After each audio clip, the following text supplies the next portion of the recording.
সবসময় একই রকম জলখাবার কিংবা টিফিন খেতে বিরক্ত লাগলে নতুন ধরনের এই রেসিপিটি একবার ট্রাই করে দেখতে পারেন। খেতে দেখবেন দারুণ হয়।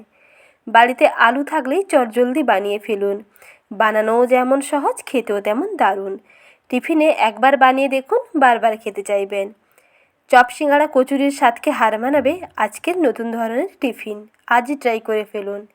প্রথমে আলুর পুরটাকে রেডি করে নিচ্ছি। প্রথমে কড়াইতে 1 চামচ সর্ষের তেলের মধ্যে দিতে হবে 1/2 চামচ রসুন বাটা। রসুনটাকে একটু ভেজে নিচ্ছি। রসুন বাটাও দিতে পারেন, না হলে রসুন 4 থেকে 5 কোয়া রসুনকে একটু গ্রেট করে নিলেই হবে। রসুনটাকে একটু ভাজা ভাজা করে নিয়ে তারপরে কুচনো কাঁচা লঙ্কা দিয়ে একটু ভেজে নিলাম।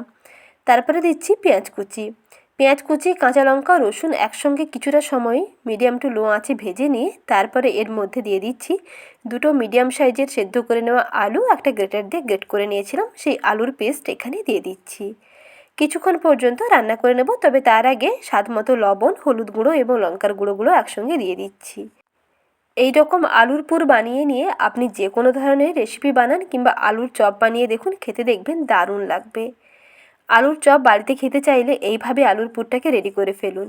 টেস্টটা দেখবেন দুর্দান্ত হবে। আর এই রেসিপি খাওয়ার পর চপ, সিঙ্গাড়া, কচুরি খাওয়ার কথাই দেখবেন ভুলে যাবেন। এতটাই টেস্টি হয়, বাড়ির ছোটো থেকে বড় সবার দেখবেন ভীষণ পছন্দ হবে। বারবার রিকোয়েস্ট আসতেই থাকবে। আজই ট্রাই করে দেখুন। তারপরে এর মধ্যে দিয়ে দিলাম 1/2 চামচ গোলমরিচের গুঁড়ো, সামান্য অল্প একটু চিনি এবং ধনেপাতা কুচি। সব কিছুকে ভালো করে মিশিয়ে নিয়ে কিছুক্ষণ পর্যন্ত রান্না করে নেব। এই রকম শুকনো শুকনো করে আলুর পুরটাকে বানাতে হবে। তাহলে এই রুটি কিংবা পরোটার গায়ে আলুর পুরটা দেখবেন বেশ ভালোভাবে আটকে যাবে। আর যদি একটু বেশি নরম থাকে তাহলে এর মধ্যে 1 চামচ ছোলার ছাতু অ্যাড করে দিন। তাহলে দেখবেন একেবারে শুকনো শুকনো আলুর পুর রেডি হয়ে যাবে। আর টেস্টটাও দুর্দান্ত হবে, আলুর পুরের ব্যালেন্সটাও ঠিকঠাক থাকবে। সব কিছুকে ভালো করে মিশিয়ে নিয়ে আলুর পুর রেডি করে নিয়েছি। এরপরে ময়দাটা মেখে নিচ্ছি।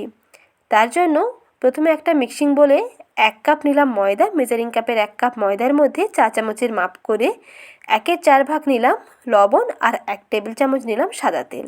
সব কিছুকে ভালো করে মিশিয়ে নিয়ে তারপরে অল্প অল্প নর্মাল জল দিয়ে মেখে একটা ডো বানিয়ে নিলাম। সাধারণত রুটি, পরোটা কিংবা লুচির জন্য যেমন ডোটা বানাতে হয় তেমন করে সফট করে ডো বানিয়ে নিয়েছি। ওপর থেকে একটু তেল লাগিয়ে আরও একটু ভালো করে মেখে নিচ্ছি। কারণ যেহেতু ময়দা দিয়ে মাখানো হয়েছে, তাই ওপরটা যাতে ড্রাই না হয়ে যায় এবং ডোটা যাতে খুব ভালোভাবে সেট হয়ে যায়, তার জন্য ডোটার ওপর থেকে আরও একটু তেল লাগিয়ে 2 থেকে 3 মিনিট ঢাকা দিয়ে ঢেকে দিয়েছিলাম। তারপরে ডোটাকে ভালো করে মেখে নিই। ডোটা যখন এই রকম সফট হয়ে যাবে তখন এর থেকে বড় মাপের করে লেচিগুলো কেটে নিয়েছি। এইভাবে বড় মাপের 3টে লেচি কেটে নিয়েছি। এখন অল্প একটু শুকনো ময়দা ছড়িয়ে নিয়ে এইভাবে একটা বড় করে পাতলা করে প্রথমে রুটি বানিয়ে নিলাম। যেহেতু এটা ময়দা দিয়ে বানানো হয়েছে, তাই একটু শুকনো ময়দা দিয়ে বেলে নেবেন, দেখবেন অনেক সহজ হয়ে যাবে। না হলে ময়দা রুটি কিন্তু বেলতে একটু কষ্ট হয়, খুব বড় করে পাতলা করে রুটি বানানোই যায় না। তবে এইভাবে একটু শুকনো ময়দা দিয়ে বানালে বেশ ভালোভাবে বানানো যাবে। এইভাবে প্রথমে একটা বড় করে পাতলা রুটি বানিয়ে নিয়েছি। তারপরে এক সাইড থেকে দেখুন এইভাবে 1 চামচ করে আলুর পুর দিয়ে দিচ্ছি। তারপরে সাইডগুলোতে একটু জল লাগিয়ে দেব। তারপরে এইভাবে করে ফোল্ড করে নিচ্ছি। একটু হাতের দিকে খেয়াল করুন, তাহলেই বুঝতে পেরে যাবেন কেমন করে বানাচ্ছি। বানানো ভীষণ সহজ। রেসিপি দেখার পর যে কেউ দেখবেন খুব সহজে বানাতে পারবেন।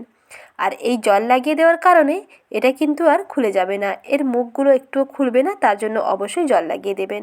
তারপরে এইভাবে ফোল্ড করে নিয়ে একটা স্টিলের গ্লাস কিংবা একটা কুকিজ কাটার দিয়ে একটু প্রেস করলেই দেখবেন সহজে এইভাবে নতুন স্বাদের নতুন ধরনের নাস্তাগুলো রেডি হয়ে যাবে। একইভাবে একটি রুটি থেকে আপনি 5 থেকে 6টা নাস্তা কিংবা টিফিনগুলো বানিয়ে নিতে পারবেন।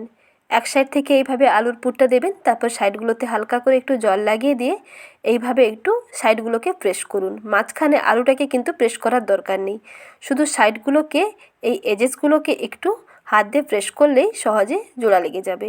আর যেহেতু জল দেওয়া আছে, তাই কিন্তু এটা খুলে যাওয়ার কোনো রকম ভয় নেই। এইভাবে একটা স্টিলের গ্লাস দিয়ে সহজেই নতুন স্বাদের টিফিনগুলো বানিয়ে ফেলতে পারেন। বানানো দেখবেন কতটাই সহজ। এইভাবে এক এক করে সমস্ত নাস্তাগুলোকে রেডি করে নিয়েছি। এখন এগুলোকে ডুবো তেলের মধ্যে ভাজতে হবে।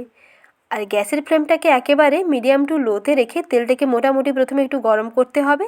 তারপরে এগুলোকে দিয়ে একেবারে ধিমি আঁচে কিছুটা সময় ভাজতে হবে। একটুখানি সময় নিয়ে ভাজলে এটা ভীষণ মুচমুচে হবে।